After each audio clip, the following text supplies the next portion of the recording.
Hello and welcome to Animals Labs. This is the first installment of 5 where we look at the actual incarnates themselves and different classes. The first we're going to do is this Archon, as you can see in front of me. This is one of the Archon types, and they come in a few various different colours depending on the rarity of the pieces.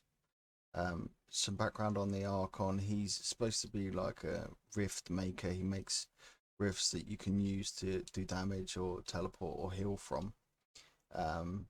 He is also much more about AoE explosive damage, which will be useful. He's the only class that really has a large amount of that.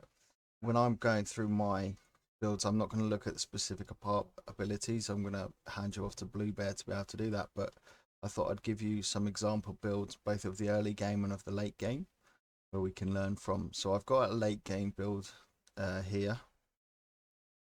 So I'll go through this particular build. I've moved my head to the other side so that you can see the pieces. This is a 3-build epic piece. It's a late game build. Your soul you can use every turn, and you can tell this because it has a cooldown here equal to the number of turns. And then you've got 2 on this one and 4 on your mind. Your mind tends to be like your ultimate ability, if you understand from some gaming terms, where you have access to this very infrequently, but it does a lot of use or abilities. So we've gone for 3 epics because they synergize well here. We have the soul pieces, which attacks enemies in your presence, so that's all of the enemies around you. And then at the edge of your presence, it adds, increases the space. So Terra +1 means the land goes up by 1. In this game, you can manipulate the terrain up and down, and manipulation of terrain is one of the Archon's main draws. This piece obviously starts off, you do a general attack, hit a few enemies, or even you don't even need to, you can just put this out just to get the rifts up. So this chains into the second ability, which is create a rift on all of the highest places at the edge of your presence. Now with the previous one, if the terrain was flat, you'd put everything at the edge out, and then you raise it up by 1, which means you can put rifts on it. The Archon uses rifts, as I say, to do damage, to heal, kill off anything that's going near it, which leads into the body piece, which we can use every turn, which is destroy a rift, again in your presence, deal damage to enemies, and heal all allies in an AoE 3. So the reason I've gone for this build as late game is because it's able to both pull up its own rifts and damage them, and then in theory go again. There are some interesting other pieces that you have that you could add with the Archon. If we look at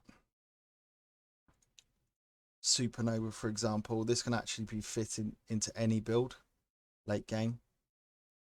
You know, just add enemies in front of, again, in your presence. It's all about presence. They're always AoE, and they've got some Eternals, which I'll show you in a minute, which help make that better. If they're in front of you, attack and burn them. So this can go on a Titan build and add burn, which is really nice. So the early game build of the Archon, I've gone for basically just continuous AoE damage based on 2 rares and a common, which you'll be able to get hopefully fairly early. See the first one, it's Mind Piece. It's got a cooldown of 3. And it raises the spaces in front of your allies in your presence and attacks enemies on front of those spaces. So this piece is obviously designed to attack multiple enemies in your presence. You raise the land up in front of them, which gives the enemy actually an advantage attacking you. So you have to be careful when you want to use this. But if they're at the bottom of a hill, or you know, maybe if you want to make a bridge, I found this quite useful. Rift Warp, this is a teleport to it, so this can teleport across gaps, up around terrain. It teleports forward 2 squares and then creates a rift on the space you left, which deals damage to it in an AoE 1. So if you're ever found, like sometimes, you know, you're in a melee situation, you want to teleport out, this one allows you to teleport from the square you're in, put down damage down, and then leave. And then you can even move after to get away. Genesis, this is your, you know, bread and butter. You use it all of the time. So attack a target space, all enemies in the space take damage. So you attack like a square, and then you do damage all around it, and you leave a rift in front of you, which you can actually hide behind. So I quite like this ability.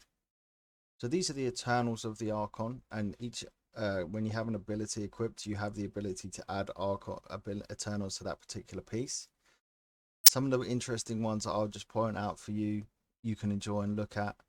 Obviously this one, when you're making, if you have a rift build that's making loads of rifts, anytime your rift expires, attack enemies within AoE 2 of it. So you can make these rifts, leave them on the map. Enemies will either try and attack them or clean them, but they have a time where they go down, and these will blow themselves, like do damage to them, which is perfect. Boundless Expanse, again, you can tell for the rarity by the color in the middle, increases your AoE by 1. So anytime you do an AoE damage, increases it by 1. I've had fun with Astral Rift, where you can chain damage off your rifts, you know, add extra damage from your rifts. All of these are potentially viable in a build. Some of them are general and can go on any incarnate, you know, double your height advantage. I've seen this quite good with some one of the judge builds, which just likes to be high and rain damage down from above. But there you go, there's 2 builds that will help you with the Archon. So those are just some of the builds that are available in the Archon. It's as I say, a nice class to start with. A little bit fragile, and you can see by the stats here, but definitely fun if you want to do loads of mass damage. So thank you for watching Animals Labs. I'd ask that you like and subscribe, and join us next time as we go down the tree in alphabetical order until we reach the dreaded judge who likes to rule over all.